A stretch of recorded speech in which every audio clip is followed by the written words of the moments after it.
নমস্কাৰ, স্বাগতম জনাইছোঁ মোৰ এইচ.এছ. আমছই ইউটিউব চেনেলটোলৈ। আজি মই বনাবলৈ লৈছোঁ নাৰিকলৰ লাডু। আৰু নাৰিকলৰ লাডুখিনি বনাবৰ কাৰণে প্ৰথমতে মই নাৰিকল এটা ৰুকি লৈছোঁ। আপোনালোকে ইচ্ছা কৰিলে এইখিনি মিক্সিতো পিচি ল'ব পাৰিব। মই এইখিনি ৰুকনিখনতে ৰুকি লৈছোঁ। আৰু আপোনালোকে যদি প্ৰথমবাৰৰ বাবে ভিডিঅ'টো চাই আছে তেতিয়াহ'লে লাইক, শ্বেয়াৰ আৰু ছাবস্ক্ৰাইব কৰিবলৈ নাপাহৰিব। বলকচোন আমি এতিয়া ভিডিঅ'টো আৰম্ভ কৰোঁ। প্ৰথমতে মই কেৰাহী এটা পাতি কেৰাহীটো গৰম কৰি অলপ সময় নাৰিকলখিনি ভাজি থকাৰ পিছত মই এতিয়া দি দিছোঁ ইয়াত মিঠৈ। আপোনালোকে যদি ইচ্ছা কৰে তেতিয়াহ'লে আপোনালোকে চেনি ব্যৱহাৰ কৰিব পাৰিব।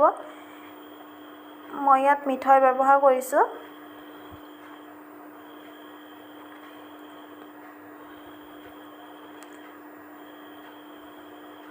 চাওক, মিঠৈখিনি দিয়াৰ পিছত এতিয়া অলপ সময়ৰ কাৰণে এনেকৈ মিঠৈখিনি যেতিয়ালৈকে মিহলি হৈ নাযায় নাৰিকলখিনিৰ লগত তেতিয়ালৈকে আমি ধুনীয়াকৈ লৰাই থাকিব লাগিব। আৰু মিঠৈখিনি মই এতিয়া ভাঙি দিবলৈ অকণমান চেষ্টা কৰিছোঁ যাতে এইখিনি সোনকালে মিহলি হৈ যায় নাৰিকলখিনিৰ লগত। আৰু এইখিনি যাতে তলিত লাগি নাযায় সেইখিনি আপোনালোকে মনত ৰাখিব। এইখিনি এতিয়া এনেকৈ লৰাই থাকিব লাগিব যেতিয়ালৈকে মিঠৈ পানীটো ওলাই নাযায় তেতিয়ালৈকে আপোনালোকে এনেকৈ লৰাই থাকিব।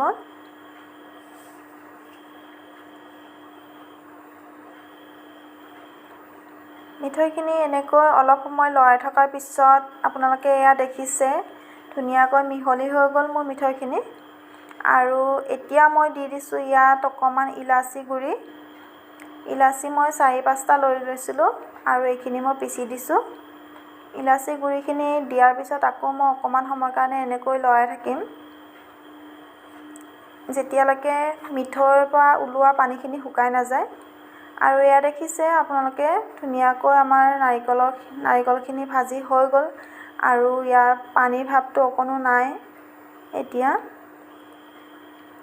এতিয়া মই অকণমান হাতত লৈ চাম এইখিনি আঠা হৈছেনে নাই।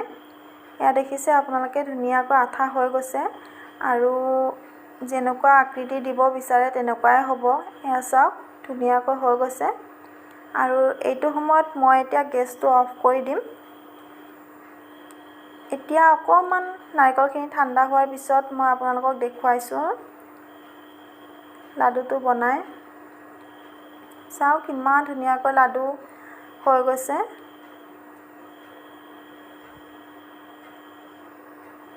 এয়া বনাবলৈ অকণো কষ্ট হোৱা নাই, ইমান ধুনীয়াকৈ হৈ গৈছে। এনেকৈ মই গোটেইখিনি লাডু বনাম। আৰু এটা বনাইছোঁ। এয়া চাওক খুব সহজতে বনাব পৰা এবিধ লাডু।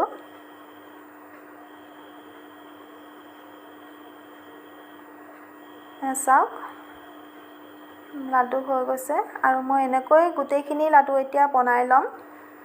গোটেইখিনি লাডু বনোৱাৰ পিছত এয়া চাওক আপোনালোকে দেখিছে গোটেইখিনি লাডু মোৰ বনাই হৈ গ'ল।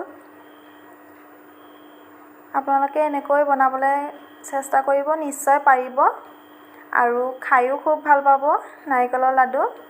আপোনালোকে যদি চেনি দি খাম বুলি ভাবে চেনি দি খাব পাৰিব, নহ'লে মিঠৈ দি বনালেও খুব ধুনীয়া হয় খাবলৈ। ধন্যবাদ।